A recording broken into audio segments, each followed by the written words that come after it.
Bonjour, aujourd'hui je vais parler de Yocha, qui est, surtout, c'est pas vraiment un build de Yocha, mais surtout, je vais parler de ce dernier, parce que, en fait, Yocha, justement, je trouve que c'est un classe étoile un petit peu sous-côté,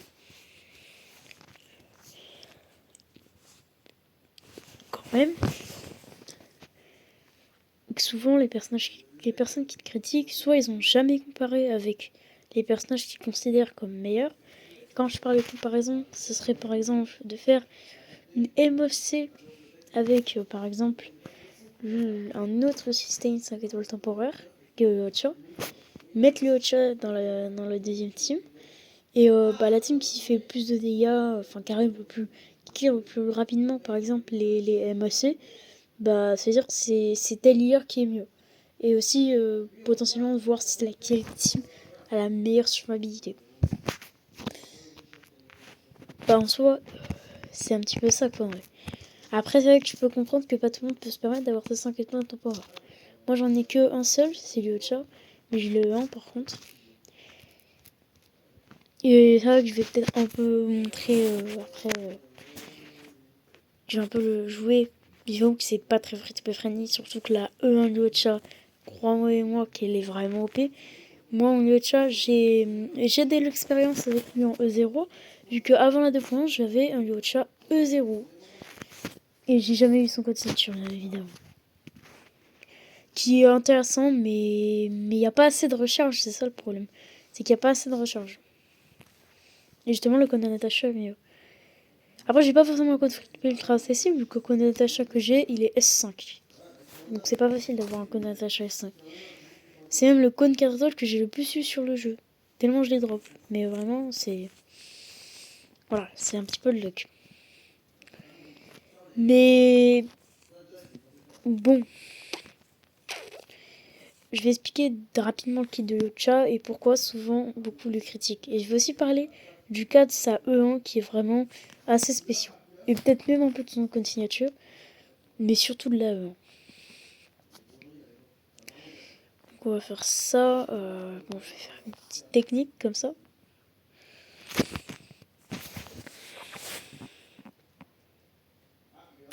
Yocha en somme, comme on peut voir, il y a 2 stacks sur son kit. Quand il aura ces 2 stacks, il emportera un champ. Et le champ E0 va permettre de healer les personnages qui attaquent les ennemis. Mais de plus, en fait, si il augmente ses traits, qu'il obtient son talent, il va pouvoir, ça va healer tous les alliés. Quand il y a un allié qui va frapper. Et qu'on va voir que contre certains ennemis, ça peut vraiment faire la diff. Mais bon. Et du coup, bon là je open, petite compétence guidée, fun. Boum. Allez, comme ça, Akiron, elle va avoir son ult. Mais bon. Yocha, c'est en soi un healer très confortable. Parce que en soi, il n'y a pas grand chose à faire à part. Juste, faudrait. Il y a même consommer des points, en fait, il n'y a pas besoin. Au final. Même consommer des points, il n'a pas nécessairement besoin de ça. Yocha a un overheal, c'est-à-dire que, avec sa compétence, du moins, son talent, on va pas se le cacher, il pourrait plus healer. Mais bon. Donc là, on va healer. Il a un heal d'urgence et ça, c'est très fort. En gros, Yocha, quand tout simplement, en fait, il va avoir, en fait, quand tout simplement un allié passe en dessous de 50% de PV, voire même lui-même, si on veut, ça peut être possible. Et quand ça arrive,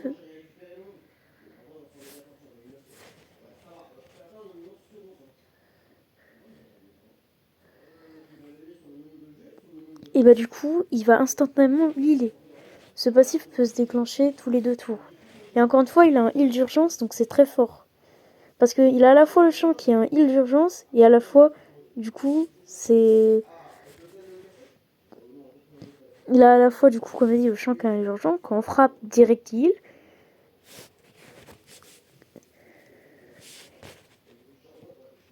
Et du coup, il y a son heal à 50% de PV.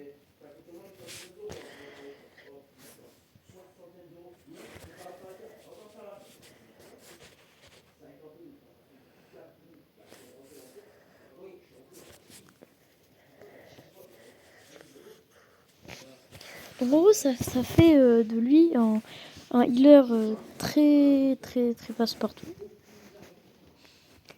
Et surtout, il a, comme je dit, des gros heals d'urgence. Et ça, c'est assez simple à jouer. Et du coup, Yuocha, pour beaucoup, c'est juste un healer casu et rien d'autre. Parce qu'il n'a pas beaucoup de restrictions. On peut le mettre dans n'importe quel team. Et il est vraiment simple à jouer. Il a énormément de heals d'urgence. Vraiment, il est super bien. Il a même la meilleure défensive parmi les soigneurs.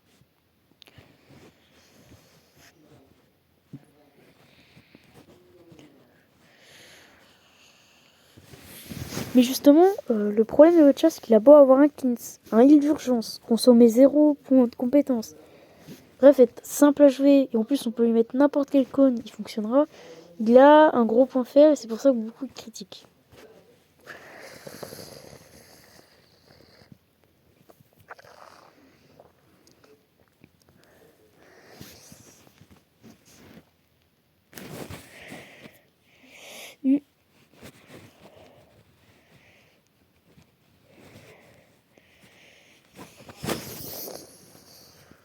En fait, le point faible de Yuocha, c'est qu'en fait, on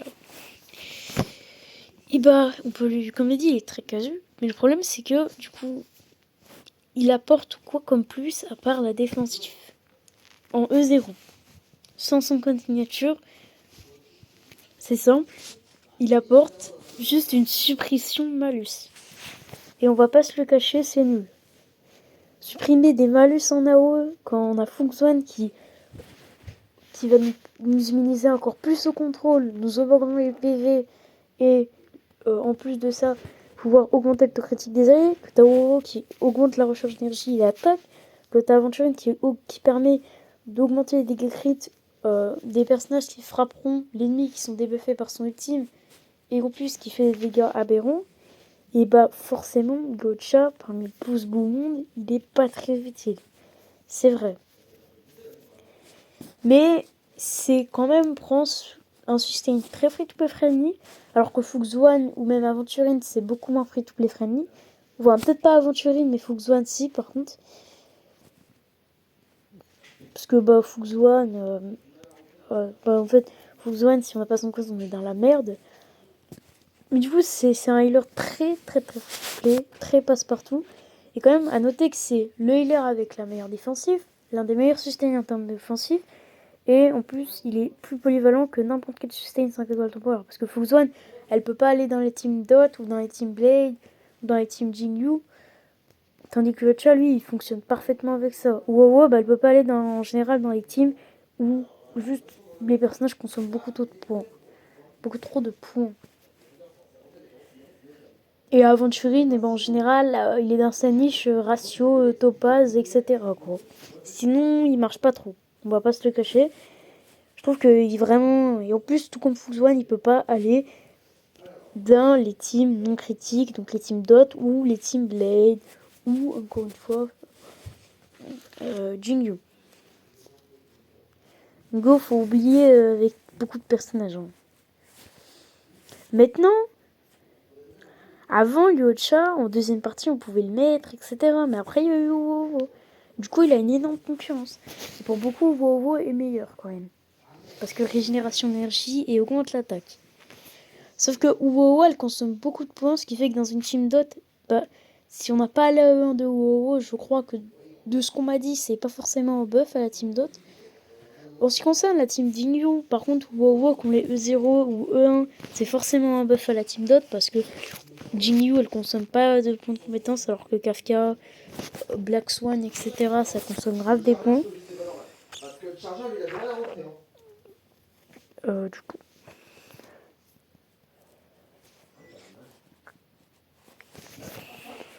Après, pour beaucoup, Lyocha, il a pas de boost, pas de plus, et apporte rien du tout, à part du son. Quand même. Mais bon, j'aime pas trop ça. Parce que, déjà, Lyocha, il est plus polyvalent que plein de sustain. Et puis, il peut supprimer les malus, et ça, c'est pas du heal. Et il peut cleanser, mais bon, ça, c'est un petit peu le minimum. Et surtout, il consomme 0 points de compétence. Et les points de compétence, c'est très intéressant parce que ça va permettre, du coup, d'utiliser plus de points de compétence, de gagner plus de défensifs et plus de dégâts. Parce que si Sparkle est considéré comme l'un des meilleurs personnages du jeu, alors je comprends pas pourquoi Lyocha ce n'est pas le cas. Parce que Lyocha est le système qui consomme le moins de points de compétences. Alors qu'en aventurine, il doit très généralement refresh ses points de compétences. Fox One, elle a vite besoin de son outil, donc forcément elle refresh les points de compétences. Et Lyocha, à part dans le forme, souvent il n'a pas besoin d'utiliser de points de compétences. Parce que quand même, il est très compétitif. Vraiment, il consomme des points. Et la pire, vraiment c'est négatif point sans la 1. Et même avec la 1, malheureusement ces temps sont difficiles. Hein. C'est tout au plus neutral point. Donc soit Lyocha, il est quand même très intéressant. Il apporte des points de compétences et de la suppression de malus. Tandis que Fox One, elle apporte moins de points de compétences. Et elle supprime pas les malus. Enfin, les buffs, je veux dire.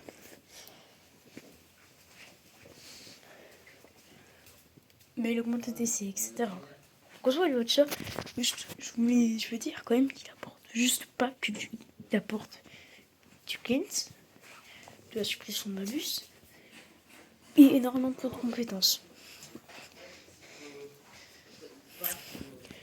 En soi, le Ocha, simple. En termes de cône, on peut lui mettre vraiment n'importe quel cône. Hein, franchement, on peut lui mettre n'importe quel cône quasi sur le jeu. Franchement, il a une option de cône assez solide. En termes de coéquipier, on peut le mettre contre n'importe quel personnage. Par contre, on ne peut pas le mettre contre n'importe quel ennemi parce que contre Sam, et du coup, il va moins pouvoir healer. Du coup, il va perdre en valeur.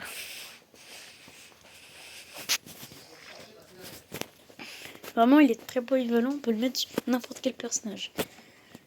Et il fonctionnera. Les reliques, c'est assez osef. Hein. Franchement, on peut lui mettre des stuff mythes moyens. C'est à l'aide de mes connaissances. Franchement, c'est juste attaque. Soin prodigieux, c'est tout. Il n'y a rien d'autre à savoir. C'est juste trop facile à build. Et les traces, par contre, faudrait un peu essayer d'aller chercher tout. Faut pas faire comme moi, franchement. Et pour finir, il y a le cas des édolons de Lyocha.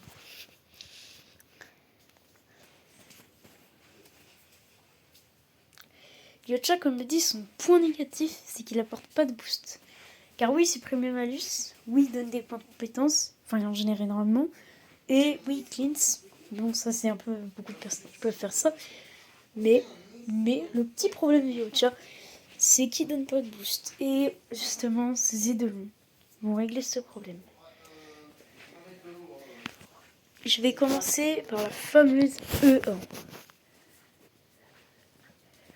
Abolition de rapidité. Assez broken. Bon. Les édolons, leur point fort, c'est de régler les problèmes des personnages. Et Lyocha, il est édolon dépendante. C'est-à-dire que ça veut dire que ces édolons vont régler ces problèmes. Quand je dis ces édolons, je parle surtout de la E1 et de la E6. Son problème de boost, il est réglé par ces deux édolons. Même si la E1 suffit amplement.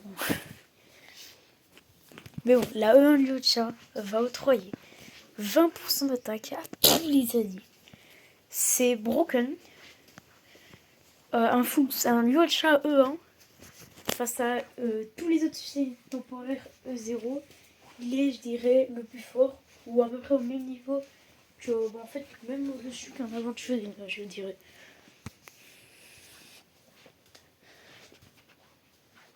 À Lyocha E1, par contre, tous les systèmes temporaires E1, c'est plus difficile. Voilà, c'est compliqué. Il peut être devant ou wow.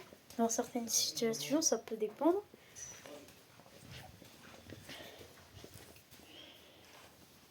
Mais au général, c'est pas le danger. il est pas forcément devant Fouzone parce que Fouzone a déjà 30% de dégâts crit sur sa compétence en E1. Donc bon, on va pas se cacher, c'est un peu fort. Et Aventuring, je pense, il est peut-être au même niveau, un truc comme ça.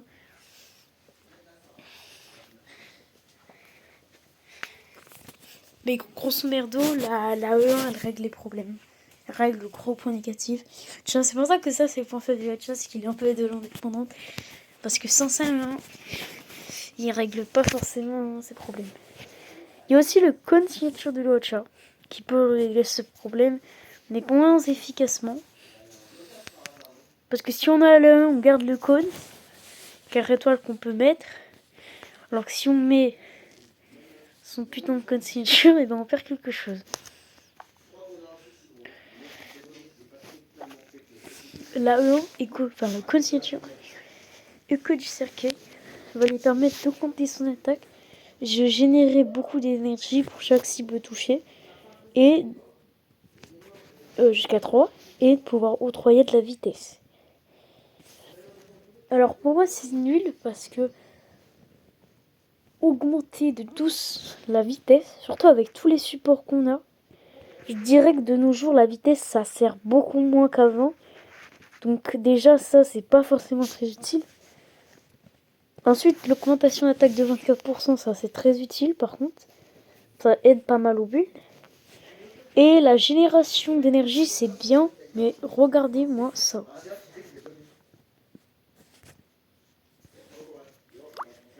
En S5, c'est 16% de régénération d'énergie, c'est la plus grosse génération d'énergie pour comparer avec Goku. Enfin, le cône duo en S1 c'est 12%, le cône de Yocha en S1 c'est 9% et Edge c'est 16%. Donc le cône conversation post-opératoire reste inégalable. En S5 du moins. Si on a moins de S5 par contre, c'est vrai que le cône signature aide beaucoup.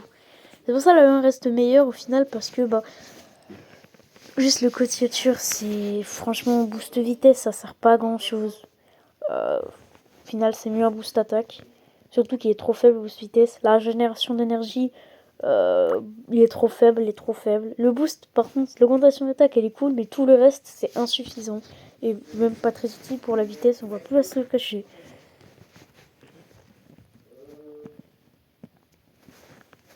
On a plein d'autres codes sinon. On peut mettre sentiment partagé, qui peut augmenter la régénération des énergies des alliés quand le soigneur en question va ulti. Et qui augmente les sons prodigués. C'est toujours bon à prendre. Le problème du cône, c'est qu'en fait, on n'a pas assez de régénération d'énergie. Le boost vitesse, ça fait quasi à rien. La régénération d'énergie, comme on a dit, elle est insuffisante. Le seul truc qui est intéressant, c'est l'augmentation d'attaque. Sinon, le reste, OZEF en fait. OZEF. Quand on compare le cône de Vovo qui littéralement augmente l'attaque.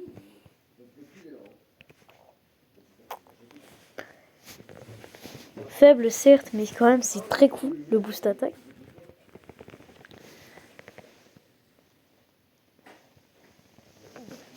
Donc le cône de Vovo est mieux. Et là t'as le vieux cône de Lyocha, franchement c'est nul à chier. Et ça a vraiment OP.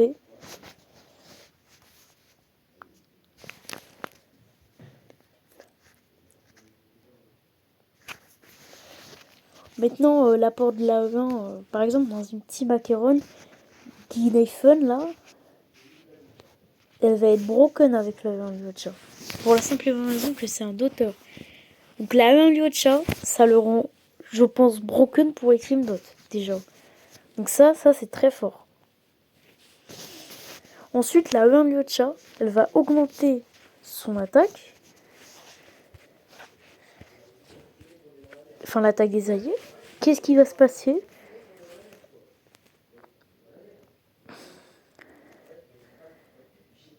C'est que du coup, vu qu'il y aura le talent, qui fait rectifier, qui va lui permettre enfin, le soin va être en fonction du talent, va être en fonction de l'attaque de Yocha. Ce qui va se passer, c'est que du coup, Yocha, il va avoir 20% d'attaque, donc il va plus soigner les alliés. Et ce qui est très fort, c'est que si on met Bronya, par exemple, et bah son ulti,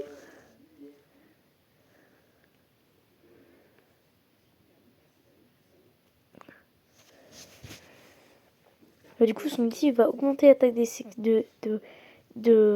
alliés en fonction de son attaque, de ce que j'ai capté. Donc forcément, 20% d'attaque en plus, c'est plus de boost de la part de Yocha. GFR a fait plus de dégâts, donc c'est vraiment utile un boost attaque. Ça peut augmenter les soins, augmenter les boosts et augmenter les dégâts des alliés, ce qui est assez fort. Parce que l'attaque chez Serre est vraiment universelle, on peut pas se le cacher. Donc c'est vraiment OP. Par exemple, dans une team Acheron, ça peut vraiment être intéressant.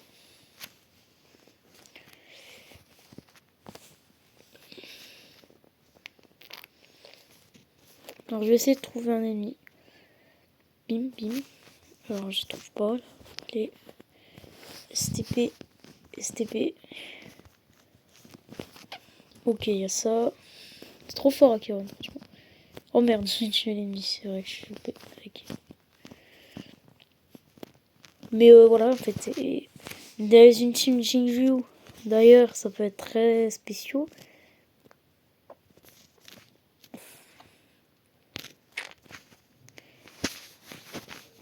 One Mei. Comme ça. Dans la team Jinju, plus d'attaque. C'est pas forcément plus de dégâts pour One Mei. Pour Bronya, comme je dis, c'est un meilleur boost.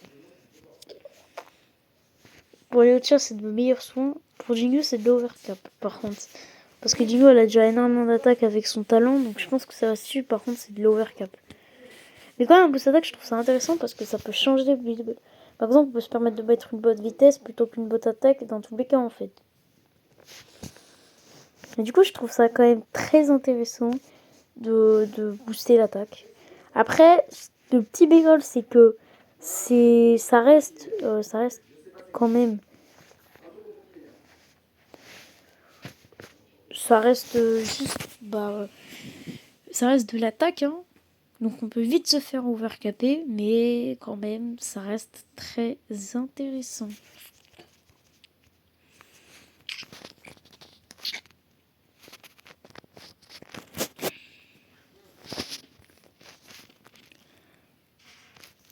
Je vais essayer de trouver un mob. Et pas faire la connerie avec Acheron. Et après, j'espère que ça va juste pas être un mob là qui est pas faible à l'élément glace. Parce que sinon, Jingu fait pas de dégâts. Hein. On va pas se les cacher. Jingu, elle a pas la puissance d'Acheron. Hein. Jingu, c'est un bon DPS, mais Acheron, c'est quelque chose par rapport à elle. Hein. Bon, je trouve pas de mob. Ah si, non. Ah bah non. Ni bref, mais bon. Bon, voilà, c'était pour cette vidéo. Au final, c'était un petit peu un guide, mais je voulais parler quand même de Yocha. J'avais poussé un, donc je me dis pourquoi pas. Après, la vidéo elle est ultra longue, et je pense pas que beaucoup d'entre vous seront allés jusqu'ici. Mais bon. Oh, les petits succès là. J'espère que vous l'avez bien aimé. Moi, je voulais du coup faire passer le message que Yocha, c'est pas juste un soin. Mais par contre, c'est vrai qu'il est de l'indépendante. Malheureusement. Après, c'est Yocha, franchement, pour un sustain temporaire. J'ai envie de dire la majorité ont des idées longs broken par les milliers de systèmes temporaires, donc on va pas se le cacher. Au final, c'est pas très bon, c'est pas très grave qu'ils soient indépendants, vu que pas tous les 5 temporaires au final sustain ont des idées longs broken. Après, j'ai pas encore énormément testé la 1, mais c'est quand même une sacrée dingue. Ciao.